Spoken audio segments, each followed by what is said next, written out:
Since the beginning of spaceflight through today, there have been huge improvements in the technologies surrounding vehicles that travel in space. As an example, the flight computers that flew humans to the moon in the 60s and 70s were state-of-the-art then, but had less processing power than a cell phone of today.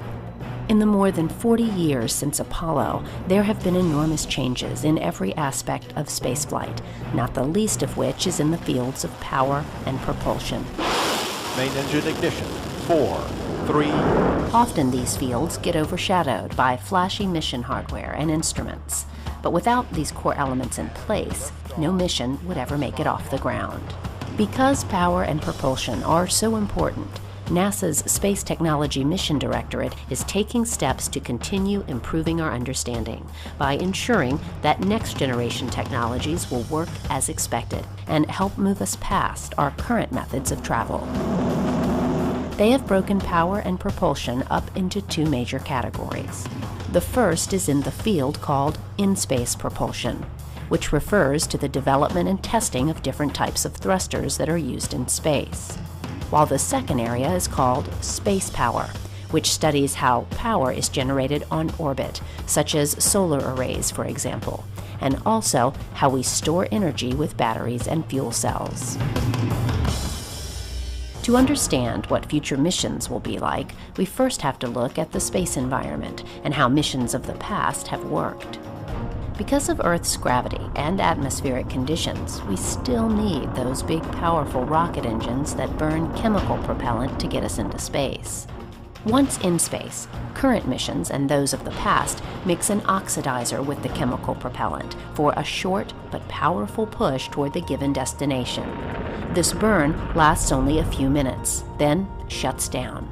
Because the craft is not fighting gravity or atmospheric conditions in space, it just coasts the rest of the way without losing any velocity. Although this practice still works well, researchers in recent years are looking into new ways to get to destinations. One of the most intriguing ideas on the table is something called solar electric propulsion, or SEP. Helping to lead this effort for NASA's game-changing development program is principal investigator Chuck Taylor. The new idea is what we're really focusing on now is electric propulsion. And that differentiates itself from chemical propulsion in that rather than combusting a fluid and getting a managed explosion, if you will, you're basically exciting ions and getting an electron and an ion stream leaving the end of the engine, and that's how you get your propulsive force. This form of propulsion is intriguing because it uses energy captured by the sun. It relies on the acceleration of ions using electricity generated by solar arrays instead of the chemical energy stored in the propellant itself. It is very attractive to NASA planners because by using the sun's energy in the process, considerably less propellant is being brought into orbit, which reduces launch mass and cost. An SEP system is usually considered to consist of the large arrays that generate electric power, the power processing units that convert this power, and the thruster, which uses the electric power to ionize the inert propellant and accelerate it out of the spacecraft to generate thrust. Each of these elements are being studied, with one of the most important pieces being the large solar arrays themselves. A big challenge facing planners is how to get enough power to complete missions. We're creating a set of solar arrays that are about 2 times the size of solar arrays that are in use today. We're talking about generating on the order of 50 kilowatts of prime power, which was a substantial step up from what is used in the commercial industry today or any government satellite. The biggest hurdle we have to overcome is the mass of those arrays and the stowage volume of those arrays. If you think about it, the space station has arrays that are a rough equivalent of what we're trying to produce, but it took upwards of 10 shuttle missions to get those arrays on orbit, and we had to have astronauts actually go out and put them together and assemble them. We're trying to make arrays with just as much prime power, but be able to be stowed on one rocket launch and have them deployed autonomously. Because these new arrays are so large and so unique, testing them will take a very special facility.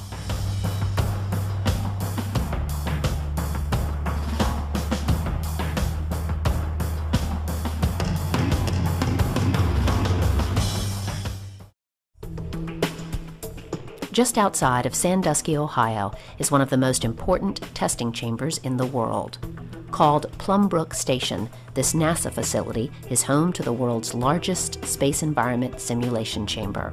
At just over 100 feet wide and 122 feet tall, it is possible for researchers to perform full-scale tests of spaceflight systems in a vacuum and temperature environment ranging from low Earth orbit to deep space and planetary surface conditions.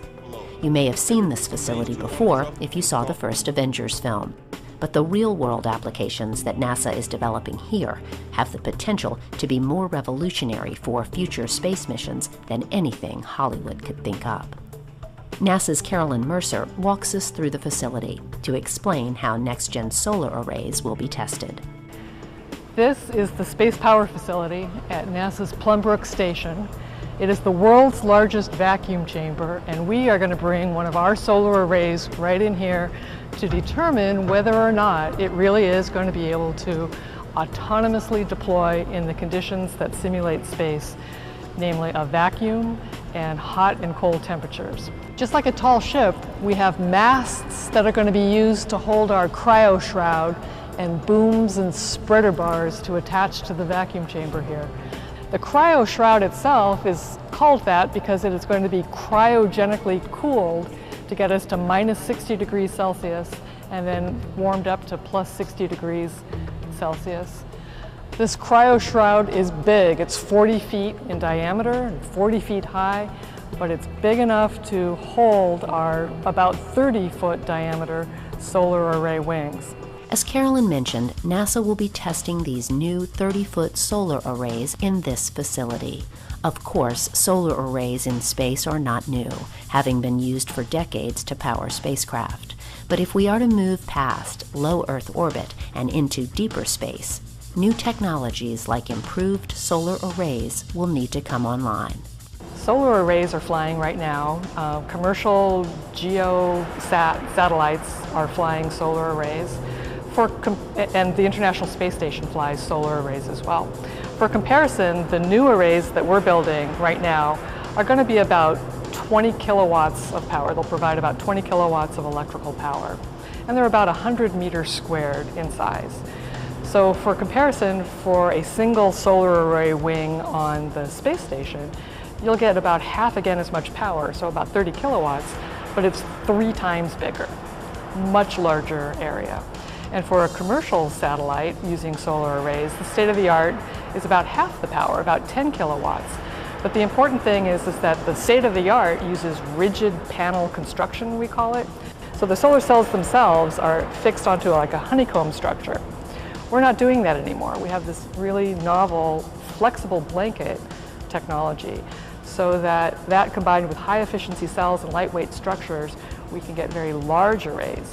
So for instance, we're building about 20 kilowatt sized wings right now. You put 2 of them on a spacecraft, you get about 40 or 50 kilowatts of power. That will enable you to do exciting missions like the asteroid redirect mission.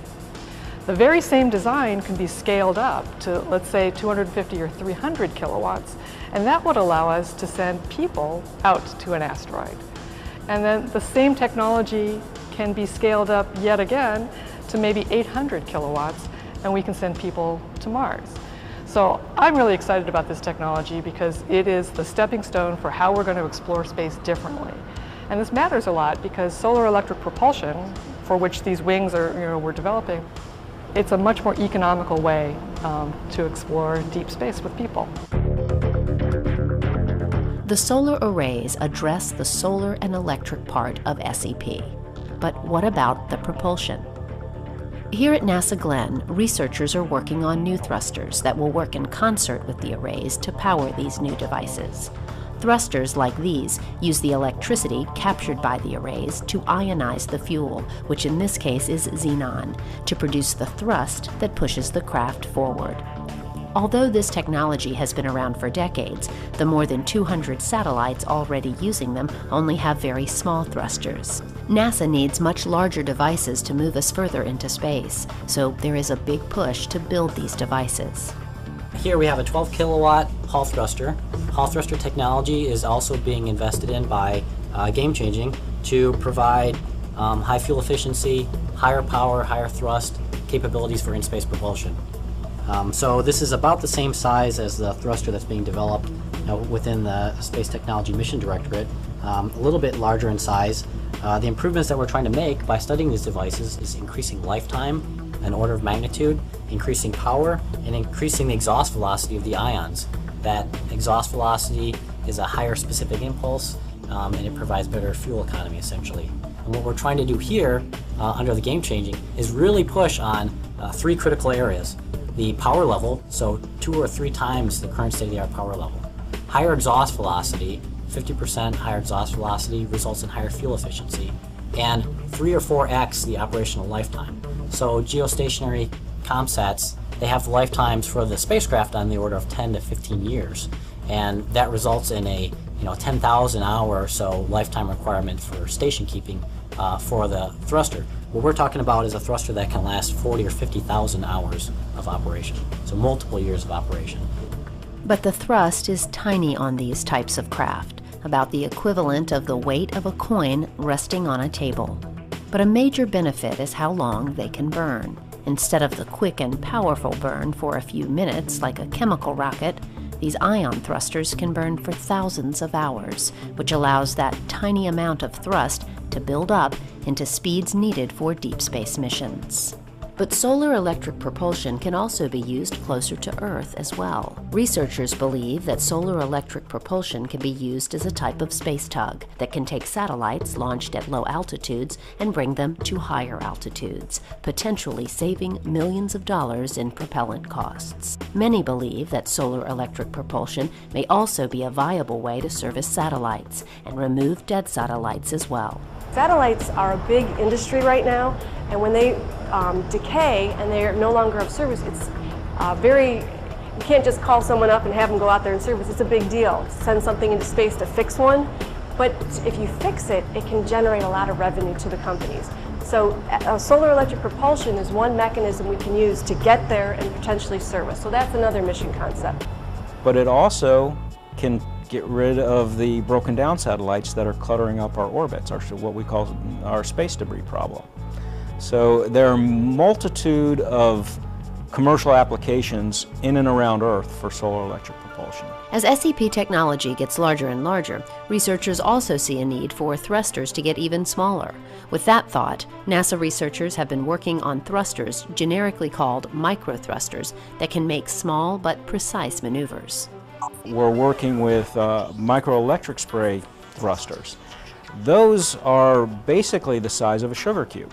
And rather than working, trying to push very large spacecraft, asteroids around, we're talking about trying to do a couple things. Provide main propulsion for CubeSats, the very small satellites that are now going into use for university research.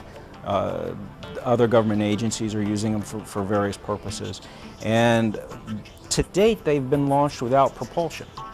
So we're creating thrusters that actually use very little power and can be used to both provide prime power for those spacecraft, but also attitude control so that you can reposition and point the satellite the way you want to when you have a sensor looking at Earth. These sensors are also so precise they can be used to point telescopes like the Hubble or the James Webb in the future. And by using these types of thrusters instead of our normal way of positioning these systems, we're hoping to greatly reduce the mass of those satellites. Our hope is that in the end, these systems are very, very scalable. I always use the analogy of the plasma screen TV. Rather than having one sugar cube with a very minute amount of thrust in it, I can string an entire flat panel together with many sugar cubes and reach a thrust potential close to the types of systems we're building for that asteroid retrieval mission. Now that's many years in the future, but that's what we're hoping we can get out of that technology because of the efficiency in the basic design.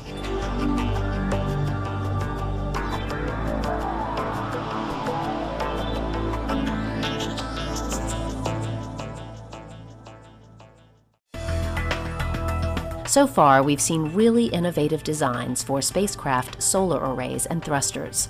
Another component that needs to be addressed for space missions is battery life and advanced fuel cell technology. Here at NASA Glenn, teams of researchers are working on next-generation batteries and fuel cells for the Advanced Space Power Systems project. The hope is that the work they are doing will revolutionize the types of batteries and fuel cells that are currently being used for space missions. What we're doing is developing advanced technologies for power systems that will enable future missions, space missions for NASA. Power is obviously a very important aspect for any NASA mission. So it's critically important that for deep space exploration, for instance, where we have very long-term missions, that we have very reliable systems, lightweight, low maintenance systems. So we're currently focusing on developing advanced fuel cell technology and advanced batteries. Batteries are useful for relatively low power, short duration needs, for instance, for extravehicular activity, EVA activities. And fuel cells are of value for higher power, longer duration needs, exceeding 1 kilowatt. Examples would be for rovers that may go out on extended missions, as well as surface systems that would provide power to habitats and tools that the astronauts would need in executing their mission, as well as landers to provide power after landing of the system, scavenging propellants, hydrogen and oxygen from the tanks and producing power for the surface operations. Without getting too technical, a fuel cell is an electrochemical energy conversion device. It converts the chemicals, hydrogen and oxygen, into water, and in the process it produces electricity. In space applications, it could power any number of devices, including rovers. Because there is a need for lighter and more efficient fuel cells, the team has completely reworked older model fuel cells and produced much more efficient systems. The other electrochemical device that we are all familiar with is the battery. A major difference between a battery and a fuel cell is that a battery has all of its chemicals stored inside, and it converts those chemicals into electricity. The downside is that a battery eventually goes dead, and you either throw it away or recharge it. With a fuel cell, chemicals constantly flow into the cell. It never goes dead. As long as there is a flow of chemicals into the cell, the electricity flows out of the cell. Most fuel cells in use today use hydrogen and oxygen as the chemicals. Because batteries are so important in spaceflight, especially for EVAs or spacewalks, there is a need to dramatically increase the length that the batteries will last. Much of the work in this lab will do just that. What our main goal is to make batteries better, make them lighter, make them safer, but provide more energy with them as well. So a lot of what we do here focuses on low-level research. What goes into the battery, not the battery itself, the different materials that go into them. And there are main components that go into a battery cell. There's an anode, a cathode, each of them made of a different material. There's a separator, and there's an electrolyte. So we do a little bit of work dabbling in each of those materials to improve how they function and then how they function together. This work has paid off. These new batteries will soon be going on for further tests into next-gen spacesuits for final validation. And because NASA is owned by the American public, much of the technology being developed today for spaceflight may soon be showing up in devices back here on Earth. As you can see, power and propulsion will be cornerstone elements to future NASA missions. And with each passing day, the brilliant researchers of NASA continue to increase our knowledge and understanding of our universe, moving us into the unknown of deep space, while enhancing all of our lives back here on Earth as well. Throughout human history, people have always worked to harness power to better their lives. Early on, our forebears developed rudimentary machines driven by wind, animals, and water to run these devices. These machines were state-of-the-art for their time, but as with all things, new ideas began taking shape that changed the landscape of how power was developed. Eventually, new machines, fueled by gas, steam, diesel, and coal became the norm, and are, to this day, still the primary way we supply our buildings, cars, and overall lives. And the demand is not slowing down. In recent years, power usage has increased exponentially. So planners have been looking at new technologies and ideas to help bring us out of the 20th century mode of power generation and into the future. Not surprisingly, NASA personnel are part of the core wave of engineers and researchers who are looking at ways to change how we develop power. While some of their ideas will have Earth applications, the bulk of their study is finding ways to improve how power is used and developed aboard spacecraft. This work will help us move past our current methods of power generation in space, allowing new and exciting technologies to come online that could be the disruptive force we need to advance spaceflight.